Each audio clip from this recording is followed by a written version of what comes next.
Hello and welcome to Web Learning, where knowledge is shared. Today I'll show how to deal with SWD issues when connected to STM32. I've seen many comments and many people are talking about issues that they have and they cannot see the STM32, and that could be because of different things and different issues, and I'll try to go on most of them. If I left anything out, share comments below and let me know what I've missed. So let's begin. So the first thing and most important one is to check the STLink itself. The STLink, usually the error that you'll get will be from the STLink utility. There are two different softwares today from ST when I'm making this video. One is the STLink utility and the STLink programmer. So let's go and see them. So this is the STLink utility. I've shown this software in one of my previous videos. Link will be up here in the window. The most important part is check the version that you're running and make sure this is the latest one from the ST website. I'll leave also in the description the links, all the software and everything I'm showing. As you can see, I'm using the latest version, so 4.2.0. If we're already in the software, the most important thing is to check that you have the latest firmware, so firmware update. Make sure that you're connected to the board. You can see I'm running an old firmware version. The only thing I need to do is click yes. And I know that this is done. This window also shows me that the actual connection between the PC and the STLink is working fine and I don't have any issues. If you see any issues with this, change the cable and make sure that you have good connection to the STLink. The next thing is erase the device. Sometimes the device could be in level 1 security. So first of all, we need to go to target, connect. Here you can see that I have no issues with the device, but still if you have any issues, try erasing the part. You can either click on this icon or you can click on target and erase chip. Click OK. And that's it. Then try to connect again. The other thing that you can do if you are not able to connect to the device or you cannot debug it, go to the settings in the STLink utility and change the connection under reset. So you go to target, settings. Here under mode, you have either normal, hot plug or connect under reset. If it doesn't work on normal, try to connect under reset, click OK, and it should work. If this is the case, also in your IDE, either Kyle, IAR, Studio, and all the rest, make sure that you have this option set. Other things that you should check is the STLink itself. So first check the cable and make sure that you're not connected through a hub. I've seen some of the STLinks are not working if they're connected to the hub to the PC. Some PCs have an internal hub. Make sure that it's not going through that port.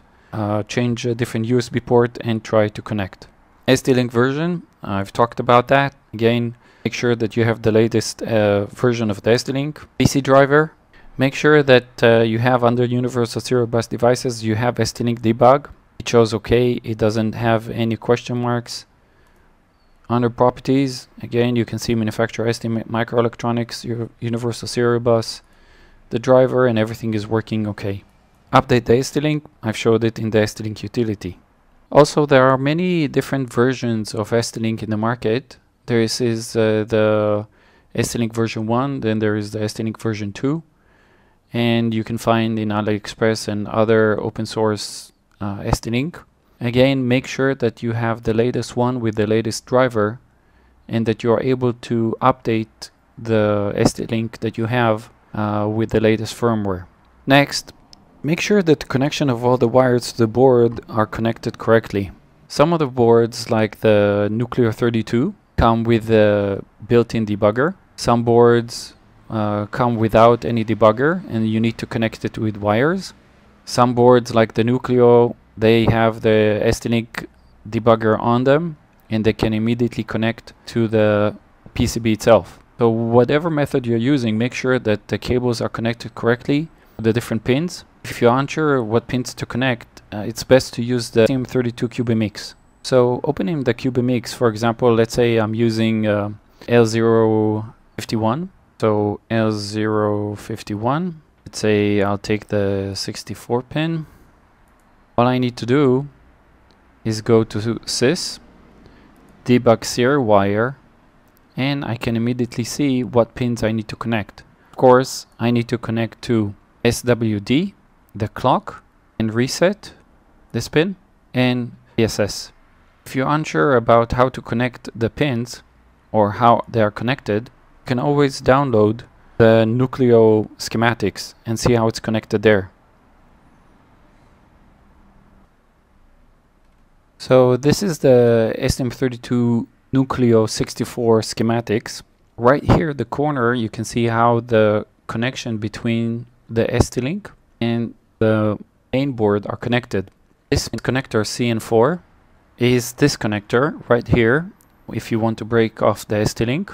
So this connector is connected to the STLink here. It's connected through the JTCK, JTMS, and reset and ground.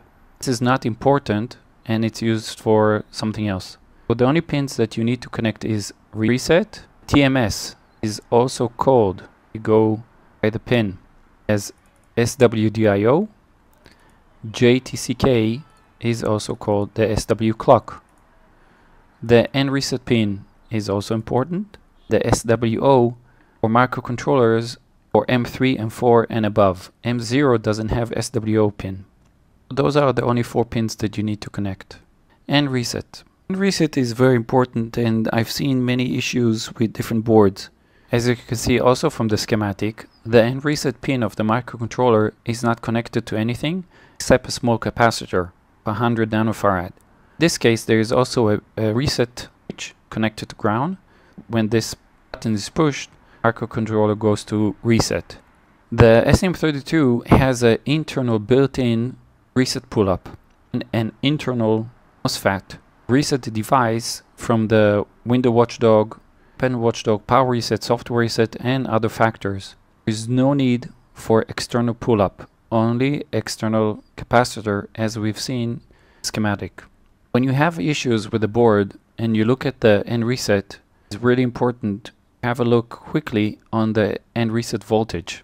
Remember, I said before, the microcontroller controls the N reset pin and it works both ways. You can reset using a button or external device. When the microcontroller resets, you can also see it control other devices. Monitoring the voltage on the N reset pin, you can see from the reference manual of each device how it will start. So when the VDD voltage goes up, it needs to pass a threshold of the PDR or POR, so power on reset. The minute the power on reset turns on, the microcontroller starts, and after a certain time, the N reset pin comes high. So monitoring the voltage on the VDD pin and then the N reset pin, you need to see that the N reset goes high. For any reason the N reset doesn't go high, means that there is something wrong with your voltages, or with the power design, or something else doesn't even start the microcontroller. This is before even the software starts. So the software starts after the N reset. If the N reset doesn't high, nothing will work. And with the N reset, it's really important to see that the connection to the debug port is okay. Check the voltage, not just on the microcontroller, but check all the way that you have the wiring connected correctly. All the pins are connected between each port and every line connection. And as I said, the startup sequence is really important. You must follow the sequence of the voltages in connection. As I mentioned before, you must remember to connect the correct pins. I've seen many times that the SWD and clock were reversed, and sometimes cables weren't even connected to the right ports. I've seen also some designs that connect capacitors and resistors to the clock and SWD. And reset, as we saw, has a small capacitor, but as you can see from the microcontroller, the TMS and TCK, so data and clock, have nothing connected to them. So they go from here directly to here and directly outside. There are 2 small resistors of 22 ohm for ESD and other connections. If you see any issues, move them and put 0 ohm resistors, and you can do also without them. It's quite fine. I haven't at least seen any issues with them. As I said, resistors, you shouldn't have any resistors on the line going through the SWD. Another issue I've seen is the STLink speed. A lot of people don't know this, but under settings, debug, the settings for the debugger, can change the max clock frequency of the debugger. You can also change how fast the microcontroller is running. Here we have set it up to 32 megahertz. This is the speed that we want the target to work in when we're debugging. This has nothing to do when your software is running. It has only to do when you debug. So if you have any issues when you're debugging, make sure that this is what you have set it correctly. And the last thing that I've seen that it was working, well, try a different PC. If everything that I said still didn't work, change and go to a different PC and see, maybe it's the PC, or maybe it's the driver or the Windows or something else. It's very rare, but it happens. If you like this video, give it a thumbs up, share it, send it to friends, your comments below, and subscribe for the channel. Thank you very much.